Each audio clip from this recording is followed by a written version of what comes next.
The Coffee and the Company Podcast.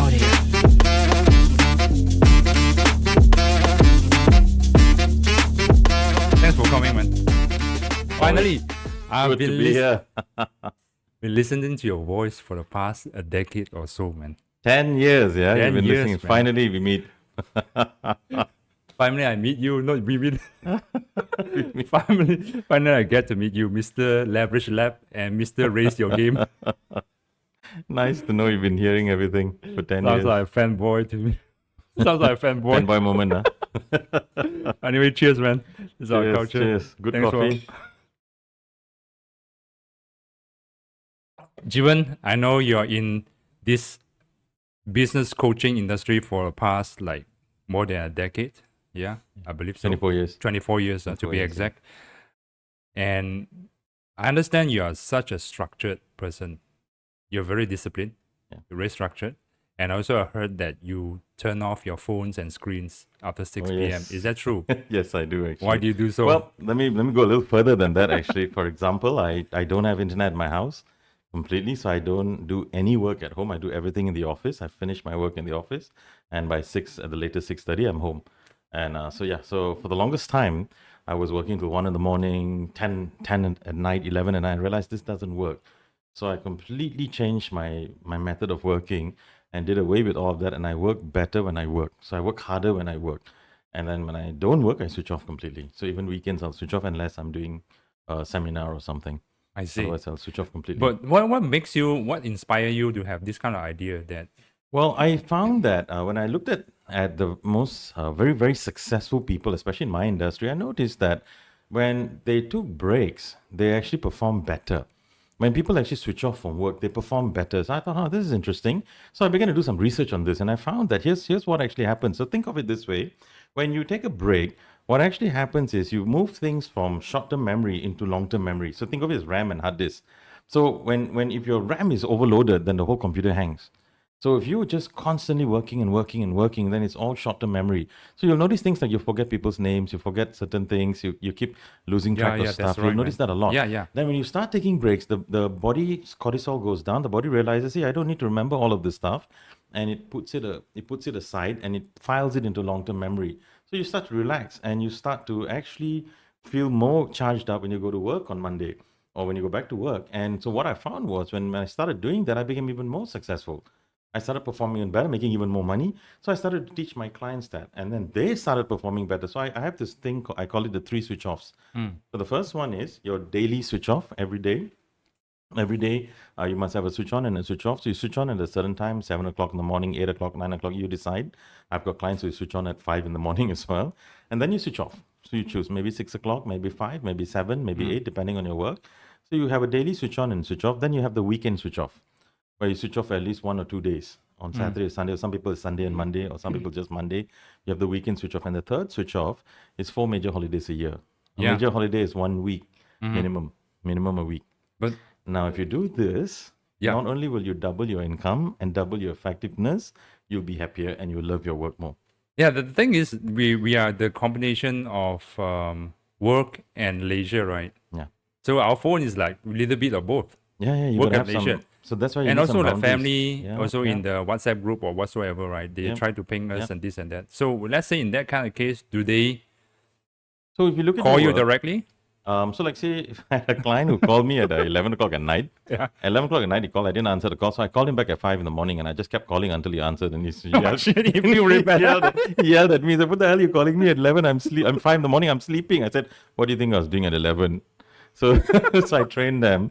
Don't call me at those hours.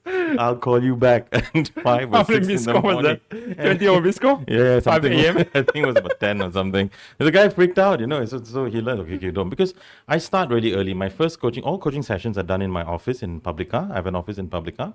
My first session is 7:30 in the morning. That's So good, man. I start early. So my client has to be there by 7:30. So they're usually there by 7:15 or 7 in the morning. And they're there and then we start. And so yeah, it's a different way of being. It's not easy, granted. Many people go crazy with me when I tell them, look, we're going to do the switch off thing and all that. Yeah. But I say, look, you have to look at your life from a longer term perspective. Imagine if you're working till 1, 2 o'clock in the morning for the next 10 years, next 20 years. It's not going to work for you. That sounds like me, So- man. You're not one, You not got one, two, bro. to Like look at 11. things. You switch off. You got to switch off. So, and like for me now, I mean, now when I switch off, I can spend time with the family, with my mom, my friends, read a good book. I can do things, which is really nice. That's cool, man. You want to Yeah. tell me what's your background before the 20 years? So I've had many Yeah. businesses. I've had a cyber cafe. Many years ago, I had Wow. a cyber cafe. Wow, cyber had a cafe. travel agency. Had an internet consulting company. Had all sorts of stuff. Made money, lost money, all kinds of stuff. And about 24 years ago, in the year 2000, I started a business coaching company. And I was one of the first business coaches in the country. I remember, 24 years ago, I went to a party one day. And somebody asked me, said, "Hey, what do you do?" I said, "I'm so proud, young and proud." I said, "I'm a business coach." And the guy goes, "Oh, you got buses from Johor?" I said, "No. I don't do That's not buses." a coach, right? I said, "I don't do buses." I call you, I need a bus. I said, "I don't do buses." They thought business coach, Yeah, I saw a lot. Coach also, they put there. Boss as a coach. So people didn't know what a business coach is, But today, there's all kinds. There's business coaches, life coaches, relationship coach, all sorts. So I started out by buying an Australian franchise. I ran it for a while, for about 10, 15 years, and then I gave that up, and I went off on my own. And over the years, as I was coaching more and more companies, I've had a few thousands of people going through my programs. I started making companies millions. And I would always do the research. I would always look at some of the best practices, some of the methods, like a lot of what I'll share today. And companies started making millions. And today, my business is about 99% referrals. I see. Clients just tell clients, and everybody just People look shows for up. you instead. People look for me, yeah. Yeah. I don't have to do really anything, but I keep adding value though. Like I'm really looking forward to this session here, where I can just give your listeners a Yeah. huge amount man. of value to Yeah. run with it and be successful. Yeah. It's like, And what's your struggling when you at first starting? Because this business, right? It's pretty niche.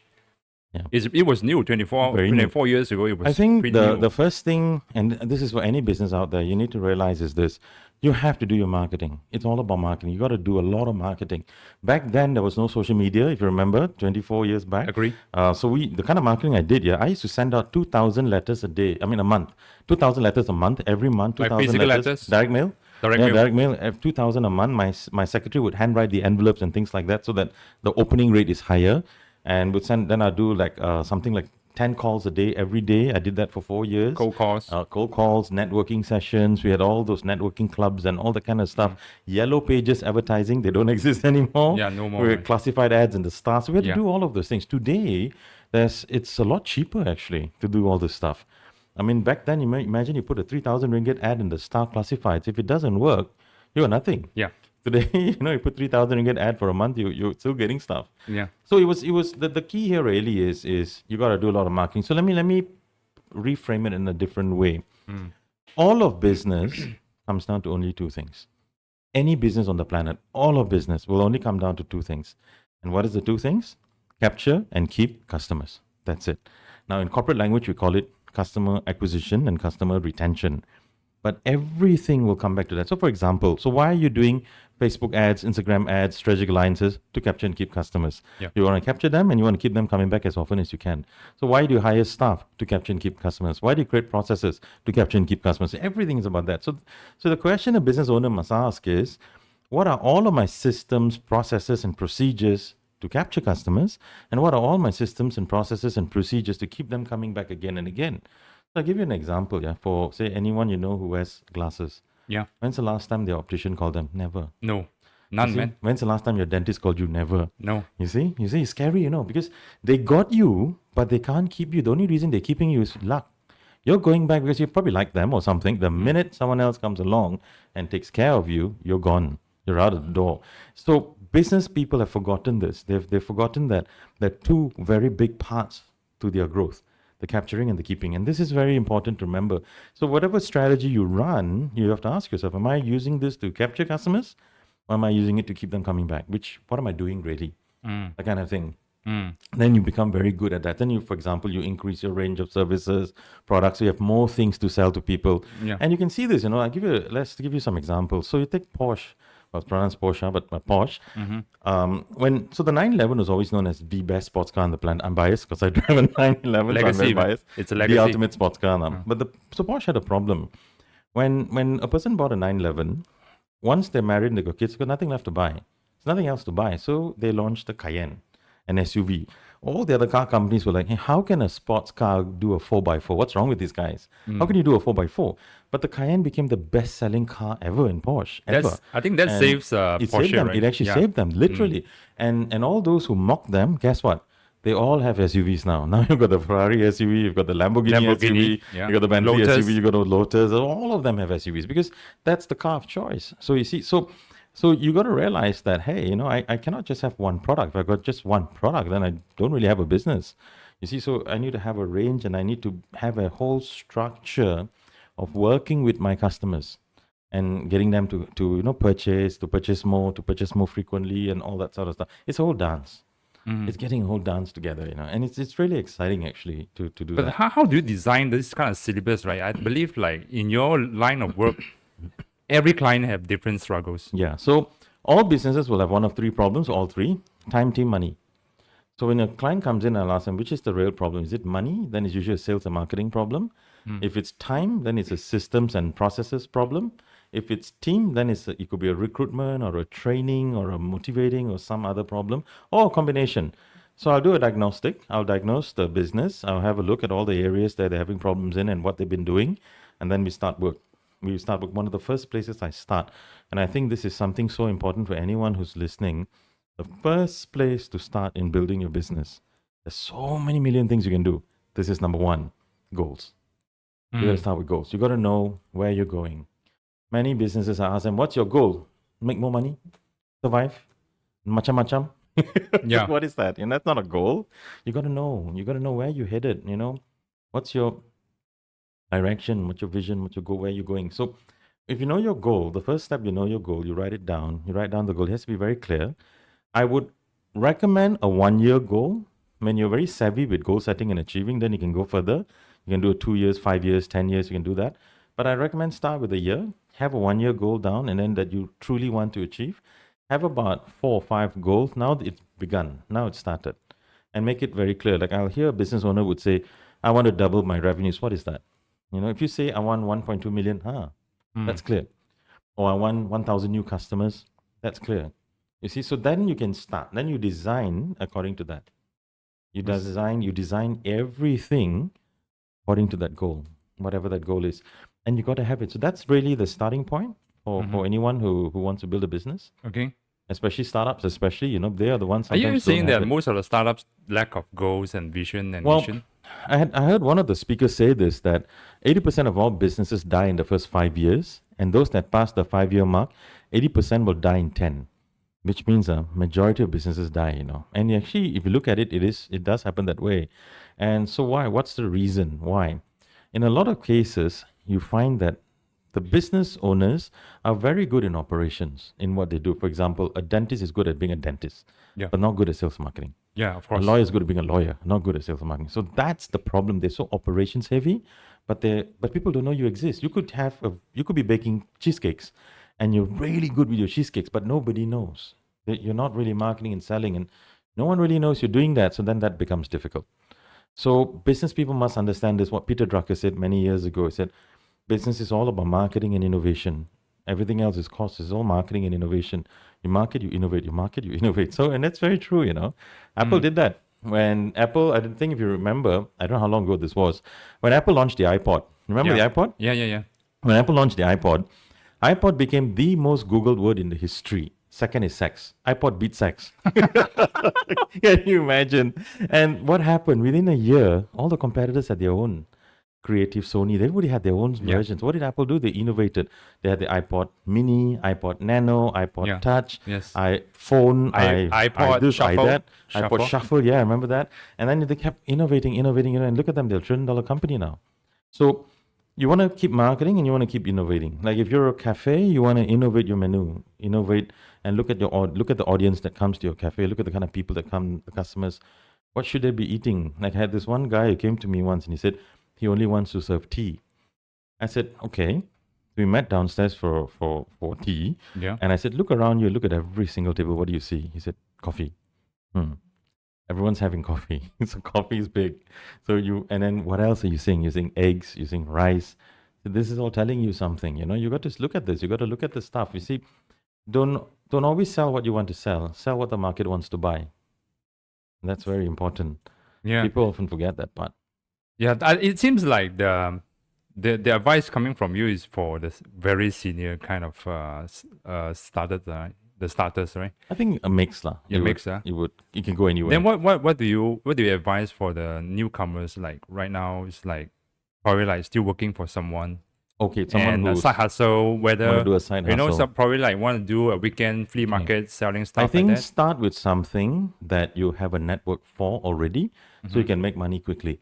For instance, if you're going to start something where you have nobody and you know who can buy it, it's going to be very difficult for you. But if you Agree. start something that you can already have a network around you, your friends, relatives, people in your social media, whatever you do, then it's quite quick. You can make money quick, and then you can roll that money into marketing.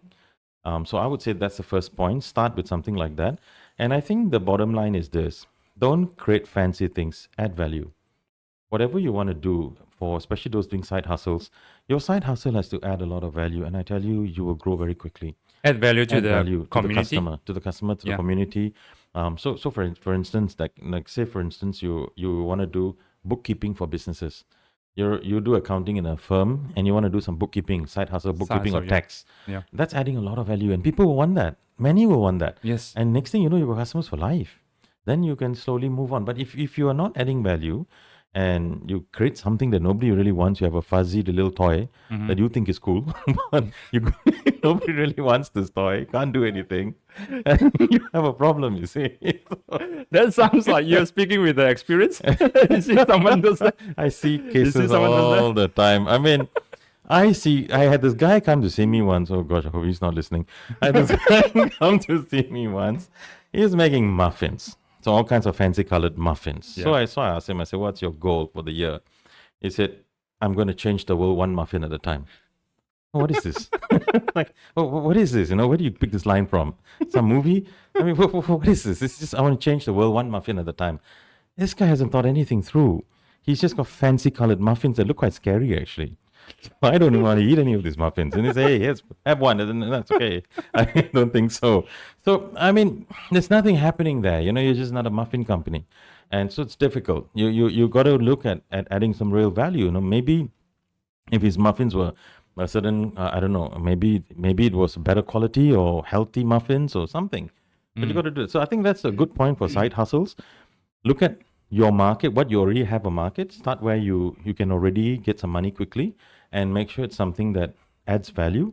And then from there, handle your money back, roll it. Because live on your income from your work and then use this business to build itself. Yeah. Let it really do. And remember, market. I have this word for marketing. People ask me, how much should I market? I say I have a formula. It's called MTP. Market to Peng San. That's what it is. MTP. You know, market till you Peng San. That's how much marketing you need to do. And as I said, you're not in the coffee business or the accounting business. You're in the marketing business. Yeah. That's really what you're in. You're in the marketing business. What's your take on Elon Musk, right? Tesla. Well, But this guy spent nothing. Like I'm not really sure. Allegedly, I'm not really sure that Tesla's is cool that a factor gimmick is or is high. it like Well, the guy's got a lot of money also at his disposal. Yeah. And he comes up with really crazy ideas like going to Mars, and he really believes in the stuff. He's got a whole document on going to Mars, on you know, in terms of how much it's going to cost and everything. The thing with Musk is he's a very smart guy. He's a very sharp guy. He's very smart, and he knows what he's doing. And Tesla has that cool factor that people like. I'm not a fan of EV cars, so you know, I'm not really someone down that road. Obviously. But the guy's a smart guy, and he's doing something with it. Whether he's planning to sell this stuff or he's using it as a leverage for something else or what, and it's anyone's guess. So it's anybody's guess, you know, what he's doing this all with. Whether he's just having some fun or whether he's got disposable cash to play with. Maybe he's an alien, you know, wants to return home. That's what Then you people gotta think. ask. Then you gotta ask Joe Rogan. You gotta get Joe Rogan on, man. He'll have his. That's what a lot of people saying. Maybe he's an alien trying to go home. And that one's for Joe, man. You gotta get Joe Rogan. But it's incredible, right? This guy, like Very smart guy. Yeah, I mean, I'm not sure whether it's real. It's. That he spends zero on marketing of his Tesla cars, right? I know a lot of these things that's out there. People say it's for publicity and stuff like that. Yeah. But I mean, businesses are always spending on marketing. They're always. Yeah, I I agree, mean, man. just to open a Tesla office in Malaysia is going to cost you a bomb. Yeah. And there's a lot of marketing money in location and in media and in all that media, other stuff. right? Media marketing as well. So I mean, there's a lot of publicity that goes with all of this stuff. But yeah, I mean, Musk is a crazy guy. He's super smart and he's doing all kinds of stuff. Yeah, he's It's he's everywhere, man. I'm just not a fan of the cars. Me too. but yeah, okay. I also want to ask you this. Just how you were saying that you started with your current business is all from 99% of your referrals. That In the means beginning, your was a lot clients, of marketing, yeah. and then now it's all Then what is your transition from direct mailing? Yeah, at So, the beginning, so and then I did a into whole, right now. yeah. So I went into a lot into direct mailing, and then I went into telemarketing. I did a lot of networking, and so I did a lot of deal making and stuff. So let me maybe just reframe this a little bit. There's something that you really want to understand. I call it the three sacred concepts of business. I base all of my business building on these three things. So why I call it the three sacred concepts, because they're almost holy. They're so important that they're almost holy, you know. So I call this the three sacred concepts. Now, what is this? Now, any business owner needs to really try to understand this. The first one is testing and measuring. Sometimes you don't know if something's going to work. You don't know if this campaign is going to work. So you test small. You test the campaign out, you test small. If it works, go big with it. Doesn't work, throw it away. You know, but you need to be brave to keep testing methods, campaigns, types of marketing. Keep testing. That's the first sacred concept.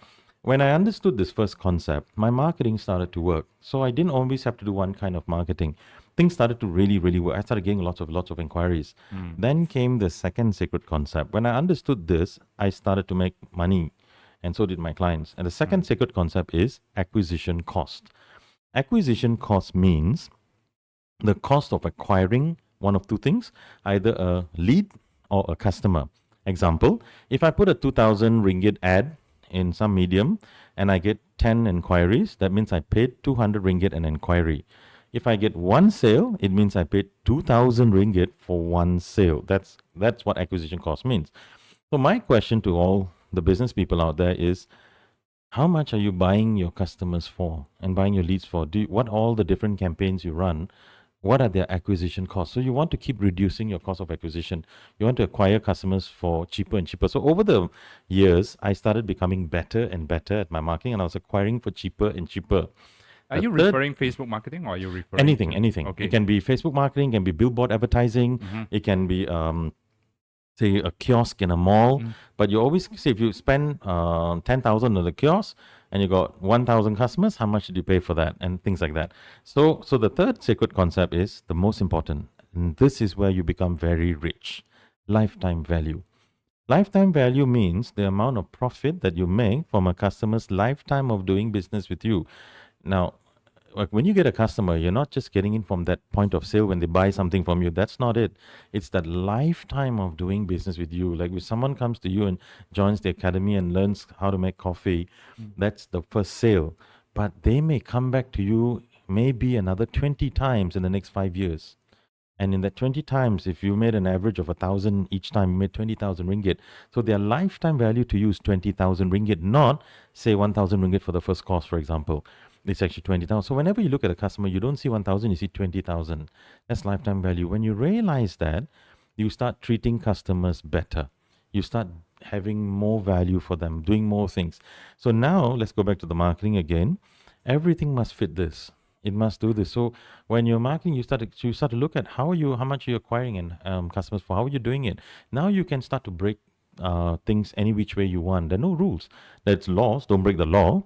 But there are no rules. You know, whatever you want. For instance, when I want to get the customers, it's very easy for me. All I have to do is I'll go to an auditor or an accountant. I'll say, and I did this once many years ago with this one accountant. I said, look, let me treat 30 of your best customers to a 3-hour talk and buffet lunch with me at the PJ Hilton. He said, what? I said, yeah, and it's on me. And back then it was about 100 ringgit per person for the lunch. So 30 would be 3,000 ringgit. He got really excited. I said, and the gift comes from you, not from me. So he contacted his best customers, said, come, I arranged this talk for you, come along. And this guy's going to talk to you about all this and that. And it's complimentary. So they all came, 30 people came. And I had 30 people in front of me for 3 hours. And I closed quite a lot of sales from that. And you see, it cost me That's a- 3,000 ringgit. That's a freaking brilliant idea, man. Where do you get this idea from? Wow. My mind. So let me keep going. So I know all this all this stuff I do because you see I'm not held back by the rules. Just understand this. In marketing, there are no rules. You can do whatever you want. That's correct. But there are laws. You don't break the law. No rules. Is I can say, for example, if I sold a 20,000 ringgit training, I can give a free iMac for that.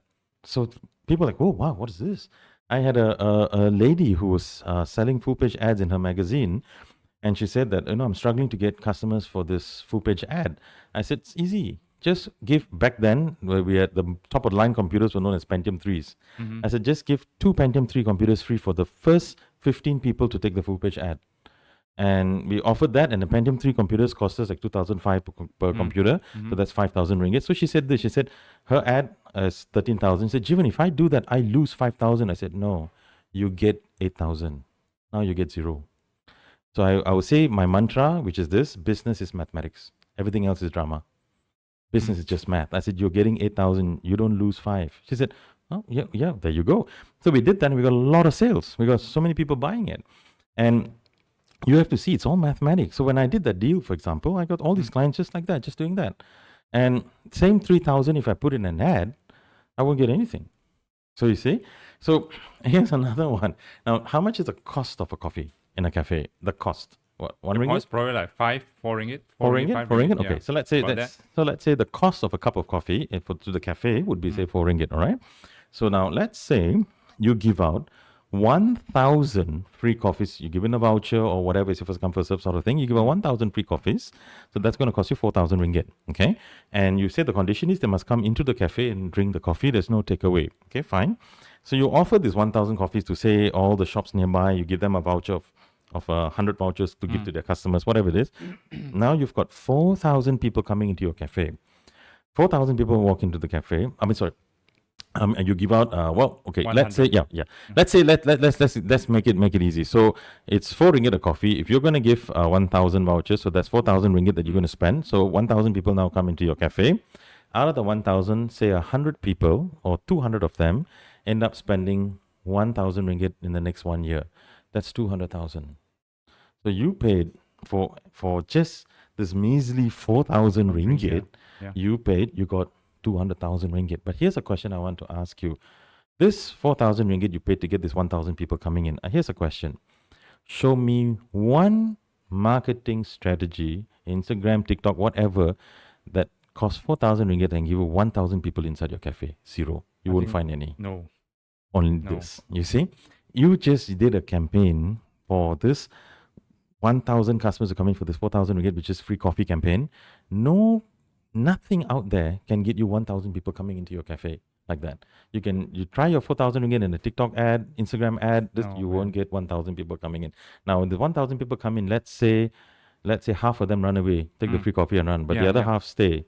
So 500 people stay and they spend even 10 ringgit, you made 5,000. 20 ringgit, you made 10,000. So there you go. It's all math. All math. And there are no rules. You can give free coffee. That's brilliant, man. And people will be like, wow, it's free. I said, give it free. I was talking to a guy who sells yachts. And guess how much the profit of a yacht? Chrome finishing, polished wood and everything. Guess how much the profit the guy makes? Like in He's terms of selling percent? yachts. How much in ringgit? How much is his profit? Ringgit? Average on a minimum. I would say like your probably like cost like 500,000 ringgit average. So the profit? Profit probably like 300. Well, the average profit a person would make 250, from all these bigger yachts like the chrome finishing, everything is about $1 million. Wow. They make $1 million. Okay, so there's yachts probably 3, 4, 5 million, whatever it is. Okay. So he said, I'm struggling to sell the yachts. It's easy, so easy. I said, what do you mean? Put out this ad campaign. Put this campaign out. Buy a yacht before Christmas, free BMW 5 Series. BMW 5 Series is 300,000. The yacht profit he gets is $1 million. Minus you take 700,000. He says, I'm going to lose 300,000. No, you're going to get 700,000. You're not going to lose anything. Yeah, because the sales comes in first, It's then all you buy. math. It's all math. Now you got 0. You're getting 0. So people are too attached to their product. They're too attached to it. So they're not free. You got to take a step back and you got to open your mind and look at all possibilities for you. What are all of the possibilities? What are all the possibilities? Take a step back. Just look at it. Look at your math. Damn, I'm going to start giving out the free grinders and people sign up Where for you Insta go, class. well, there you go. That's how you should think. I mean, that's how you got to do it. It's insane when you're free to do that. When you free your mind, that there are no rules. So Jeevan has got 2 mantras you must memorize. First mantra, in marketing there are no rules. Second mantra, business is mathematics. Memorize these 2 things and then play with your math. You can do whatever you want. I mean, put down this free command. You gotta give me a bag of beans now. There free, you go. Free grinder, man. Exactly. I mean, the thing is, there's this endless possibilities. You can do anything when you realize this. Wow. And I freed I mean, my clients make millions. I've been doing this for 24 years. It's insane because I free them up. You see, when you understand the 3 sacred concepts, whoa, sky's the limit now. Because now you can do anything you want. And people are always hung up on stuff. Yeah, I'm like, man, I agree with relax, this, man. relax. It's not about Emotionally that stuff. attached to it. There you go, to the man. products, man. There, yeah. So you see, and that's a real challenge. Because now look at your firepower. You have so much firepower. You could start up a cafe not for the cafe. You're using that as leverage for something else. Yeah, man. See, look at that. It's all math. You could play this any way you want. And I tell people, I said, you got to think like this. You got to ask yourself. So let's look at the math of an employee. This gets interesting now. Yeah. You pay an employee 5,000 a month. Yeah. Okay. So you pay them 5, so that's 60,000 a year. Plus some bonuses, let's say it's 70,000 a year. One question. What do you get? What do you get? So now you can ask yourself, I'm investing 70,000 in this guy, John. What do I get? So now here's the thing. So you want to make sure you get the best that you can. You want to get, here's the thing, all that you can get. So I came up with a formula to help my clients understand this, a very powerful formula. It's called Habu. And I tell my friends, Habu is your best friend, Habu. Okay. And what is Habu? Highest and best use. What is the highest and best use of this stuff? If they came in for telemarketing, but they're not good for that, they're good for something else, put them there. Put them into this other place. So what's the highest? And then you want to get, if you're investing 70,000 in this person, you want to get back 700,000. You want to get 10 times what you're getting in investing in this person. They must be worth so much. And how do you do that? You have team meetings with them. You sit down with them. You train them. You coach them. You guide them. You work with them. You have a goal. You have a target. You do all of those things. But you see, nobody looks at it like that. The first thing they look at is, I don't want you taking Saturdays off. I don't want to do that. But they're not looking at, what do I get? You know, what's coming my way? It's exciting. I don't mind paying someone 100,000, 200,000, 300,000. But what do I get? See, you got to look at it from that point of view, that whole ROI point of view. That's why I love business so much, because business, you can make more money with business than any other investment product out there. It's fully in your control. Whereas if you buy a stock, it's not in your control. No. If you buy a property, it's not really in your control. It's market forces, everything else is there. It's some level in your control, yeah. But in business, it's almost 90% in your control. You see, you can do whatever you want. Yeah. If you decide to be lazy, well, hey, that's one way to do it. You're not going to go very far with that one. Yeah. But so you want to be smart. You want to look at how you're playing your game. How have you set up your game? Is it working for you? If it's not, it's time to relook at the model. Time to relook at a different model. Change the model. Change the approach. Change the way you do things. And that can be a total game changer. For instance, for you, you could even give people a complimentary sourdough bread. You see, and that can come from the next business. You see, you could do so many things. You can just play with your math. You just have to look at it. Grinders can go for free. Whatever you want. And you want to really figure this out. So I tell people, I say, hey, an entrepreneur has so much power. There's so much. You're a very powerful person when you're an entrepreneur, because you decide the game. Your ship, your bat and ball, you decide the game. Unfortunately, most entrepreneurs get sucked into just working. They just work. They don't think about what they're working, how they're working. They just go through the motions. They go to work, come home, eat, sleep. Go to work, come home, eat, sleep. There's no point. So I sometimes tell my clients, stop. This weekend you cannot work.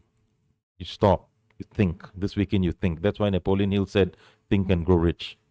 You Think and Grow Rich, man. My favorite book. Yeah. Very good book. A lot of people mock this. Oh, so I just think and can grow rich. But that's the starting point. You have to. Most people don't think at all. Yeah. You want to smack them on the head. They don't think at all. You're like, what's wrong with these people? Most people just don't think at all. So you want to do that. That's brilliant, man. Yeah. That's what a good idea that come from you. It's math. It's all math. Don't let anything limit you. Just because you do a certain business that other people have done it that way, don't let it limit you. I mean, for example, when I started my business coaching company, Other business coaches out there, no, none of them do radio shows. I started doing radio shows at Was BFM. what We're I doing asked you. 15 years of radio Yeah. shows. I've got like, I think 500 shows out there. Yeah. Nobody does that stuff. Dude, how did you land a gig in BFM? And I just did. They called me in for this one show. They loved it so much, and the audience loved it. And they said, "Can you do a regular one?" So initially, I was doing it weekly, and then it was a bit too much. Yeah. Then you went to once a month. So initially that. you did once. So with one them. show, I did that one show. So Then here's the lot thing: of good feedback. when life gives you an opportunity, do the best thing you can. Yeah.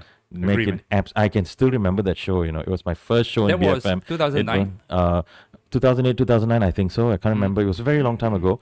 And BFM had just started. This was like probably 6 months after they started. I see. And they were not famous yet that time. Yeah. So I still remember the topic of my show. I can still remember it back then. The title was 6 Things You Can Do in a Recession. And I was being interviewed by this guy named Patrick Michael. And the audience loved it. It was supposed to be a 15-minute interview. It ended up being, I think, 50 minutes or something.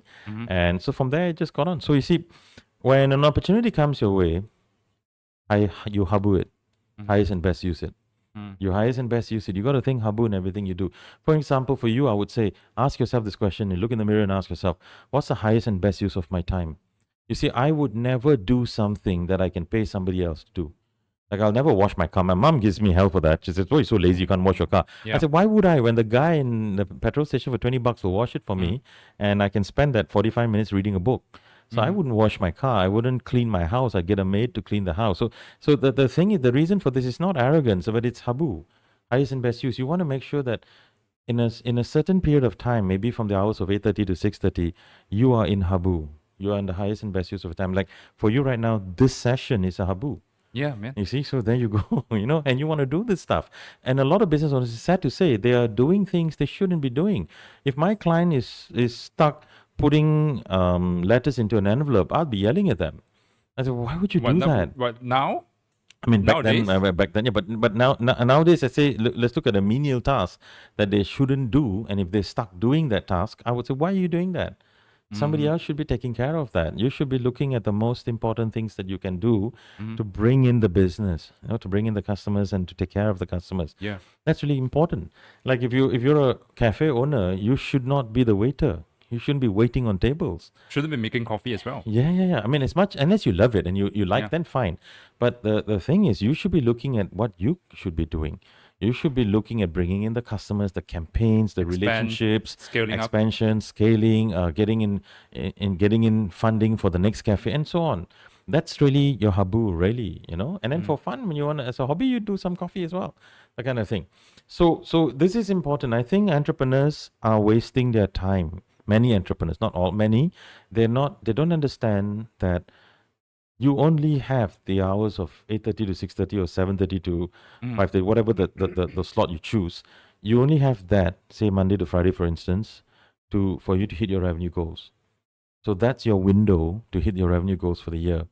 So you want to really maximize that time. Spend it wisely, right? Yeah, and then you also want to recharge so that you can come back full of passion.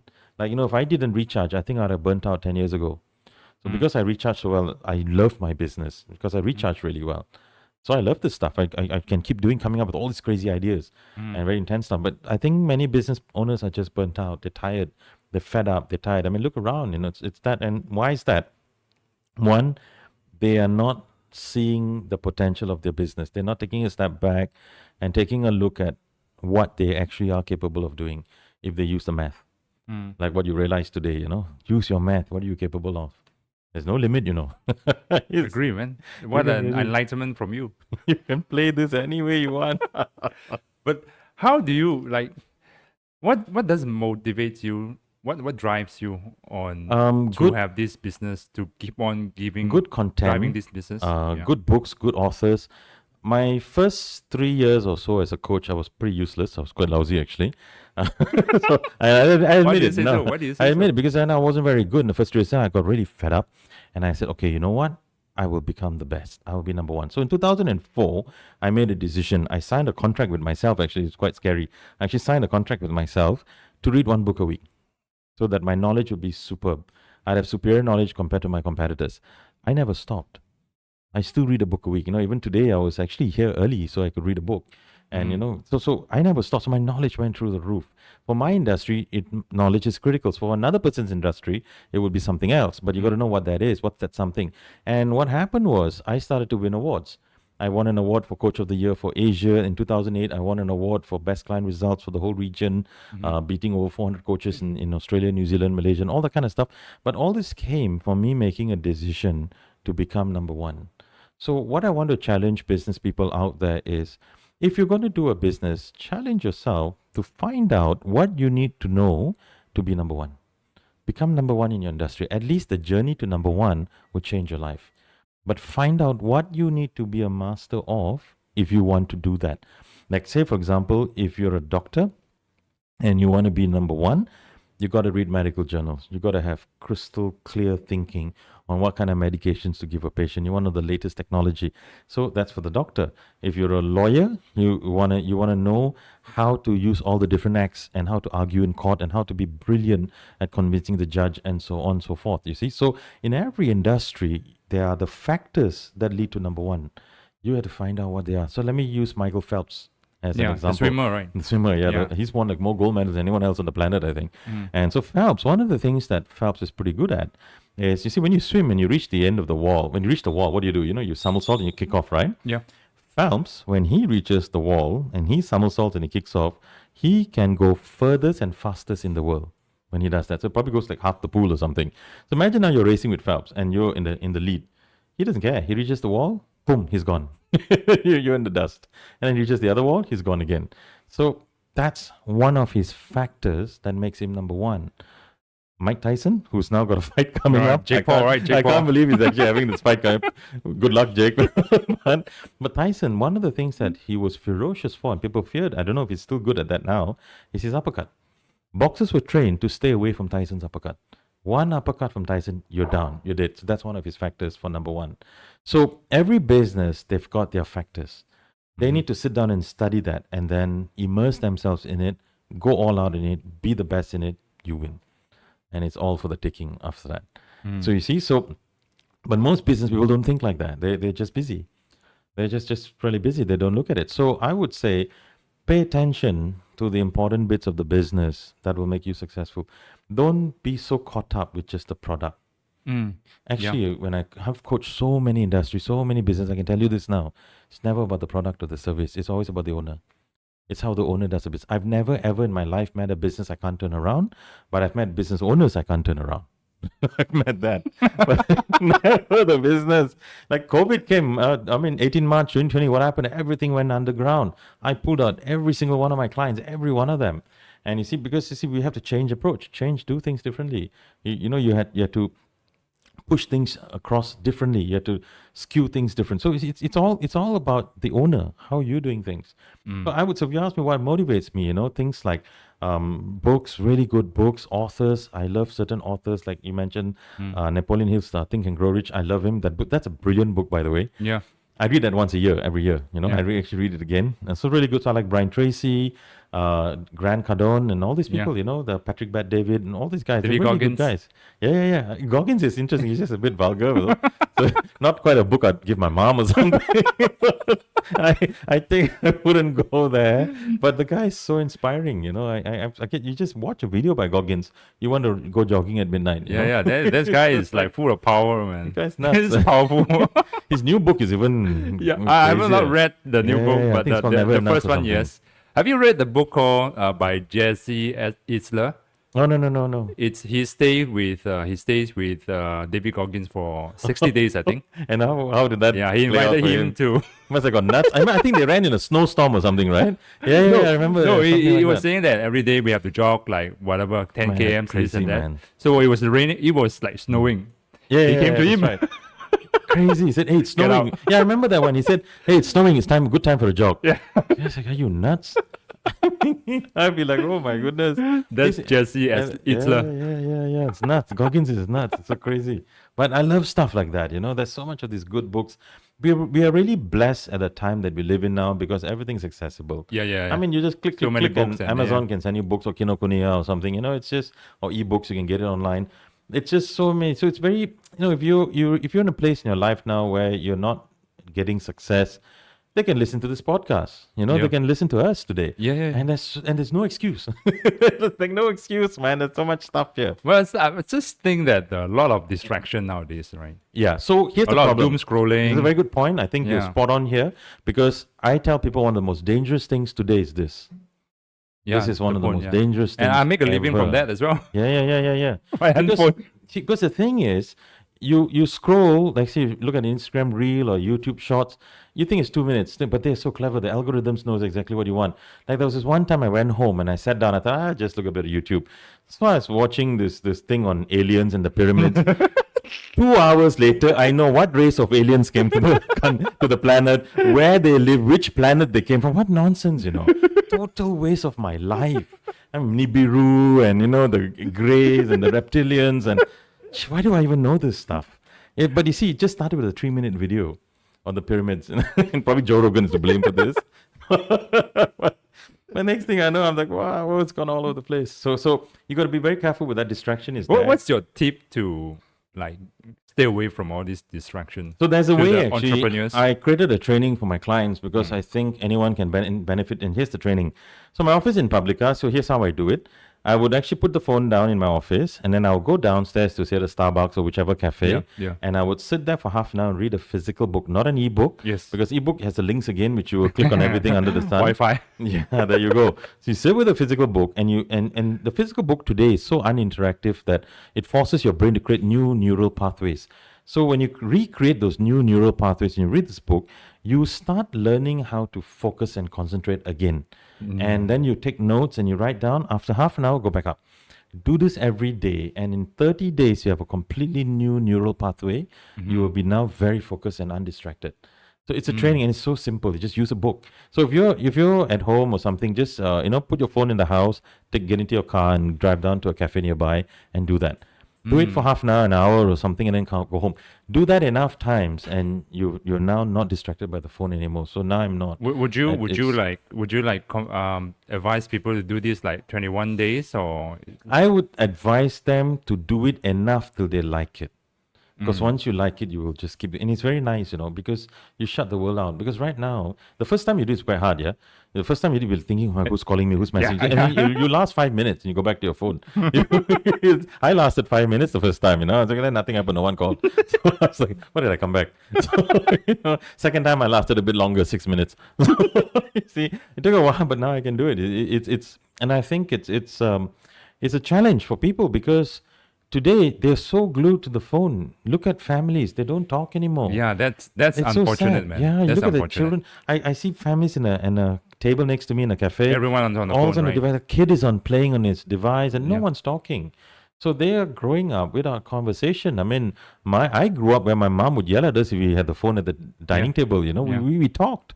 All of us talked. So I think that's the number one reason why entrepreneurs are distracted. It's the devices. So you got to have moments away from the device. That's the only way to do it. And even if you need to be extreme, like switching off your internet at home or something like that, it's up to you. But it's how extreme you want to go. Like I remember there was this one time I was watching all this TV series, Game of Thrones and this and that, and you tell yourself you're going to watch one episode, and next thing you know, 8 episodes. the whole 8 episodes few gone. seasons, and you're like a vegetable by Monday, and you're like, oh, I'm gone. So I said, you know what, I can't do this stuff. So I called up a friend and I said, hey, do you want my TV? He goes, huh, what? I said, I'm You gave away your my, TV? my TV. Yeah, it's huge TV. It's like, I think it was 60 or 70 inches or something. I said, come and take it. I just drive here, take it and go. He sped over, put it in, and left, chabut, and then switch off his phone in case I call him and ask right back. And I did that just before MCO. And then MCO started. No TV. It was so funny, man. But the thing is, so what's really hilarious is, so about 2 years later, I decided maybe it's time to watch TV again. So I bought a TV, an 80-inch TV, and I put it in front of me. I never turned it on for more than a year. I used to sit in front of the TV and read. So one day after 1 year, How I do you said- read in front and of I would- TV? My couch. I would sit on my couch and I Yeah, would just I read. mean, like you keep on distracting yourself from It the wasn't TV. on. I never turned it on. Oh, okay. It was Okay, not- you so I meant never it's turned it on yeah. for 1 year. So one day I Okay. just turned it on just to check if it's still working. I said, I wonder if it's still working. I had bought a brand new TV and I never turned it on because I had given up my TV, so I had no more need for it. And I think this is fascinating because I think people are too addicted to certain lifestyles that don't support them. So you need to take stock. You need to audit that. Like if you're addicted to alcohol or to a pub, you got to take stock because you're only on this planet for 80 to 85 years. You know, I mean, if you eat roti chana every day, maybe 40 years. So you got to take stock of your life, and you got to see, you know, where do I want to go with this? Average human being has 4,000 weeks. If you're 40 years old, you have 2,000 weeks left. So it's not a lot of weeks. Yeah. So you want to take stock. I used to do this exercise, yeah, and I stopped doing it because people were freaking out. I would ask them to go and buy a goldfish bowl and fill it in with the number of marbles according to how much life you have left. So let's say if you are 40 years old, you have 2,000 weeks left, so you fill it with 2,000 marbles.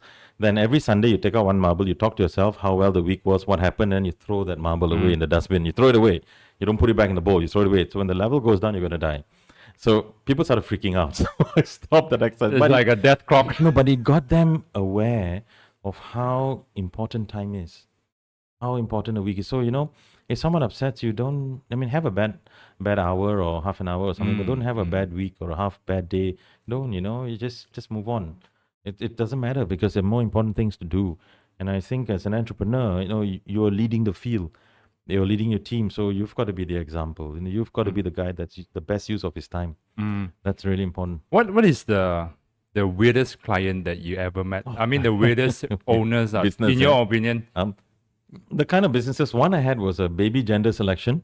So that was interesting. You can What's choose that? actually. What's that? So, like Doctor? say, no. Let's say you've got 3 girls and you really want a boy. Uh-huh. So you get a boy at 98% accuracy rate and all that. Okay. And so what it is what that business was, they take the last day of the woman's menstrual cycle, they take the last day of the period and they look at her blood type and then they send this to a lab in France and then they will send you back a chart, what days to have sex without a condom, and you will get a boy or a girl, whichever you want.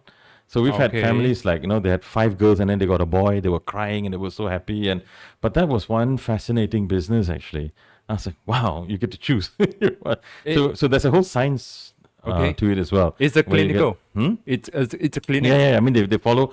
There's no injections or anything like that. Okay, It's just okay. following the natural rhythm of the woman's cycle. I see. Yeah, I you see. just follow her cycle, and then you'll get a boy or a girl, and it's fascinating. I was like, wow, okay, this is interesting. There's So such that thing. business did really, really well. They sold it eventually, and they migrated off to Australia and they sold it. But that was a very interesting, weird business. So I get all kinds of things, you know, all kinds of companies across all the industries. all right? sorts. I mean, Yeah. all kinds of businesses, all kinds of people, and I mean, all kinds of races. There's no one thing, you know. Like if someone asks me, "What's the best business to have?" I would always say the one that you have enough of a network to quickly make your money in the beginning. So I think that's the best business to have, because it really doesn't matter what the business is. It matters who the owner is and how you do things. And see, all of business, there are really just 4 areas that you want to work on: marketing, sales, systems, team. These are the 4 areas. So if you have a problem, they're located somewhere there. So you want to make sure you got your marketing in place, you got your sales in place to get all of the leads converted into customers. Then you got your systems, your policies, procedures, everything, and then you got your teams. So those are the 4 areas, And the bigger your business, the more systems and team problem you have. The smaller your business, the more marketing and sales problems you have. It's quite interesting. Like, see, if you look at a bank, they don't have marketing and sales problems. They've got a team problem, like where to get a new country manager or where to get a new GM or stuff like that. So yeah, so business owners got to work on that. They got to look at how they're doing these 4 variables, how they I playing see. with it. I see. Yeah. Do you have apprentices that Yeah, help you on I had a whole business? team of coaches. So at one point, I had a whole team of coaches, and I was coaching them, and they were coaching clients. Then at some point, I realized that I prefer coaching clients than coaches. So I went back to the clients, and I let these guys go. So now, as and when I get certain cases, I'll just pass it to them. If I don't want to do it, if it's an easy case, I'll just pass it to them. If it's a really complicated, complex case, then I'll take it. I see. Yeah. So yeah, these guys are out there. So where is the furthest, right? I believe you travel a lot for your line of work. Where's the furthest that you travel because of your Because of work? business? Work-wise, I try to keep it within the region. I mean, I'll get from Singapore, Dubai, you get it, East Malaysia, we'll get everything. But I try to keep things within the region. So if I got clients, like say, for example, the Singapore client, we'll do it on Zoom. Okay. Then the geography doesn't really matter. So if they're in Dubai, Singapore, or London, we can just hold it on Zoom. So I don't really need to fly there. I see. So because Zoom has made that possible, actually. Before this, we had Skype, which wasn't as good. Yeah. So Zoom has made all of this possible now. So I've got a few clients in Singapore and all that. So I think what I tell my clients is, if you're in the Klang Valley, come to my office. Okay. But if you're outside, if you're in, say, Johor or Penang, my Penang clients drive down twice a month. All my coaching is twice a month. My Seremban clients will drive up. And so it depends on them, really. But geography no longer matters. So it cannot be done on Zoom, the coaching. So, yeah. So it really depends on flexibility. And my next question to you, right? What's your next big plan for your business? For me, what has been bugging me, and everyone is asking me about this, and everyone's going nuts because I'm not doing it, is my book. I see. So I got to come up with a book. Yeah. And I already have an idea for the book, the framework, the titles, the chapters, everything is out there. It'll come out this year or next year. So I've been being a little bit of a perfectionist with it. But it's time. It's time for the book. And I think it can reach a lot more people that I can't reach. So the book will be able to do that. So You know, that's I the wrote next book big thing. before, you know. Oh, okay. That's nice. The book is over there. Oh, It's over there. all right. The orange one. Oh, there you go. Published in Oh, Amazon. Cool. So cool. So cool. Yeah, It's about coffee. Yeah, it's about yes, coffee. nice. Because that allows reach that you normally wouldn't have. Yeah, I have like readers from United States, Canada, Australia. He's teaching latte Singapore. art and all, right? Yeah, because I So realized. with the book, you actually show how to do the Yes, art? I Oh, illustrate how nice. myself. Yeah, I how cool learn is to that? illustrate with the Yep, yep, tablet. yep. I draw and also I written down. So let me tell you something about a book that's going to Yeah. change how you look at your book. So watch this, yeah. So you see, I was talking to a guy who actually wrote a book, and he was he printed like 3,000 of the books, and I think his cost was 10 ringgit a book, so that's 30,000 ringgit. And he was obsessed about getting into MPH and getting into the bestseller list and this and that. So I told him something that changed his life. I said, listen, let me tell you something. Your book is not a book. He says, what do you mean my book's not a book? It's a book. I said, no, your book's not a book. He said, then what's my book? It's a name card. Yeah. You can take your box of name cards and throw it in the bin. You carry your book everywhere you go and you give it out as a name card. Let's do the math. If you give out 3,000 of these name cards, which cost you 30,000 ringgit, and 10%, say 300 people end up spending 1,000 ringgit with you in a workshop because of this, you made 300,000. If you've got, say, 500 people spending 1,000 ringgit, you made 500,000. If they spend 2,000 ringgit, you made 1 million. You really want to cry about your bestseller list on MPH? Forget it, man. You should be looking at it as a name card. All That's you cool, man. need is 300 people to spend 2,000 ringgit, and you've made 600,000, and your cost was 30,000. Look at the profit. Your profit is 570,000. He was like, wow, never saw it like that. Exactly. Your book's not a book. It's a name card. That's really what it is. This book made me a deal. Well, there actually. you go. This So made- I made would me a look. I deal, would yeah. factor it into the classes and all. You know, for those who sign up, they get the book complimentary, and now the math comes in again. You know, you pay Yeah. the premium price, you get a grinder, you all that stuff. You can really play with this stuff. So having a book makes it very powerful. Plus, they get to really learn, which is really nice as well. Yeah. So, but the book Really? is a name card. That's what it is. That's changed my perspective, man. There you go. You see. Yeah. So now print more. It's a name card. It Wherever is you go. published in Amazon, so I am not allowed to print it out. Oh, okay, yeah, okay. so So you got to because control of the that. license and Your, stuff, right? your second book. Yeah, second book. Maybe I have version Well, there you go. 1.2 or something. Yeah, there you go, man. So you get a whole new different concept on latte art. Yeah. You say, yeah, world's best latte art. Something, put it together. But that's how, when you start seeing it like that, now imagine the customers you're going to get. Imagine the workshops you can put because of the book and so forth. I mean, so it's all about this one word, leverage. This one word, leverage, you got to ask yourself, how much leverage am I getting? That's why I call my company Leveragelab. Yeah, leverage. It's a lab for helping me to create leverage in businesses. That's what it is, actually. So you use it accordingly. It's a Yeah. beautiful thing to have. Sure, man. Fascinating. So your next big project Will be will my be your book. book. So That's right. when do we expect to read it? My birthday, October. So I hope you'll This get year? it all. Yeah. This Either year? this year, October, or in sometime Easter next year. So Alright, yeah, cool. it's gonna happen. So Yeah. because I've been taking too long with this one, and everyone keeps asking. How long does it and- take and, for you to complete? So I already have the framework and everything. I know there'll be about 12 chapters or so. And my idea is that if you found this book and you picked it up from a bookshop or wherever you picked it up, your whole life and business will change because of the book. That's what I want. All right. That's my intention. Where do you plan to publish it? Do you plan to publish it locally? Do you plan to publish it? Haven't in decided Amazon? yet. So maybe most likely might be Amazon. Haven't decided yet, so still thinking this one through in terms of a strategy. Yeah, So at some point I will look at it and then just how it goes. I see. I see. Yeah. I know someone who does arranging the pages and stuff like that. Oh, nice. And Yeah, it's I'll probably, local. I'll Yeah, probably it's a need local. to work with people like this. I just connect you with that. Please If do, you please need do. it, yeah, let me know. Yep. So that's your book. And anything else that your next big plan? Later down the In terms road, of business? for now, at some point down the road, it'll be apps. So there'll be an app that I would work with people through. So my coaching would then at some point start transitioning into that. I love the face-to-face. I love it. And my Yeah. clients love it. Yeah. And COVID made us all miss it. Yeah. So, we were on Zoom till you're like, oh God, that kind of stuff. But but at some point, with international clients and all, it's headed in a different direction. I see. But I would still keep a What group kind of app on can you face-to-face. further tell us about that? So I would look at the development of, say, how you would look at structures and frameworks to grow your business. You don't really need me. Everything would be contained in the app, and you buy a program. So you buy a certain, say, premium fee or something, and then you get in, and then you get to use all of that. So I would put all of that in place. Like a lot of what you heard today is just tip of the iceberg. I see. There's just so much more. I could work with someone, and so I'm thinking of putting all of this into an app I see. and I see. then getting it out there. I see. That's the next big plan. Yeah, the that's a big project. app and your book. Yeah. That's right. So I believe that. I should come back for an interview with that man when that happens. So they put down in the record, right? So that make sure that hey, it's Yeah, October. Where's bugging Jeevan? me. It's like, Jeevan, just reminding you. Oh gosh. That's good. True. So we're hitting 1 hour mark. Nice. Anything else to share? Yeah, I think lately I've seen this challenge a lot with people, and I want to encourage business people out there is not to give up. Yeah. If you're stuck today, there is all kinds of support. There are people, there are podcasts, podcasts like this you can listen. There are people to call.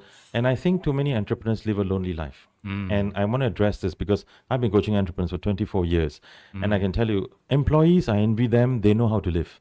If you got one Monday that's a public holiday, these guys are flying off to Bandung and Bali and having a ball. The entrepreneur says, I want to sleep.